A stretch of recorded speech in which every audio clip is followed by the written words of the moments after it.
दोस्तों, आज पूरे ब्रह्मांड में विज्ञान ने इतनी ज्यादा तरक्की कर ली है कि हम जिस धरती पर रहते हैं उसके बारे में तमाम रहस्य हमें पता चलते गए। इसकी सुंदरता और हरी भरी वादियों के अलावा भी ऐसा बहुत कुछ है जो अब तक रहस्य बना हुआ है। कुछ खगोलीय घटनाएं ऐसी भी होती हैं जिसके पीछे की वजह विज्ञान भले ही जान ले, लेकिन हम समझ नहीं पाते।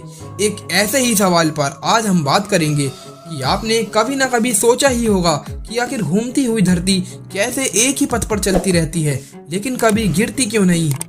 आखिर धरती किस चीज पर टिकी हुई है। वैसे सवाल है भी दिलचस्प कि पृथ्वी टेढ़ी रहती है लेकिन गिरती क्यों नहीं। चलिए जानते हैं, लेकिन अगर आप वीडियो में यहाँ तक आ गए हैं तो धरती माँ के लिए वीडियो को लाइक करना ना भूलें। तो दोस्तों, पृथ्वी को लेकर लोगों के अपने अपने विचार हैं। विज्ञान मानता है कि धरती गोल है, लेकिन कुछ लोग अभी भी हैं जो इस थ्योरी को नकार देते हैं और कहते हैं कि पृथ्वी गोल नहीं बल्कि सपाट है।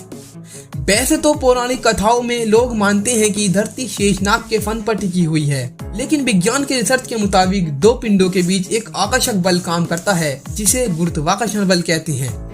न्यूटन के नियम के मुताबिक जितना जिस चीज का वजन होगा बाकी वस्तुओं पर उसका गुरुत्वाकर्षण बल उतना ही अधिक होगा। इसलिए सौर मंडल में सूर्य सबसे भारी पिंड है। ऐसे में उसके गुरुत्वाकर्षण खिंचाव की वजह से ही पृथ्वी उसके चारों ओर चक्कर लगाती रहती है। सूर्य का यही गुरुत्वाकर्षण बल पृथ्वी को अपनी कक्षा में टिकाए हुए है। वो सूर्य की ओर झुकी हुई है, लेकिन भारी दबाव नहीं होने की वजह से वो उसी स्थिति में अंतरिक्ष में तैरती रहती है, क्योंकि न्यूटन के नियम के मुताबिक जब तक भारी फोर्स नहीं लगेगा कोई भी वस्तु उसी गति से सीधा चलती रहेगी और उसका संतुलन भी नहीं बिगड़ेगा। ऐसा ही धरती के केस में भी है। यही वजह है कि ये एक ही स्पीड से एक ही कक्षा में चलती है और गिरती ही नहीं।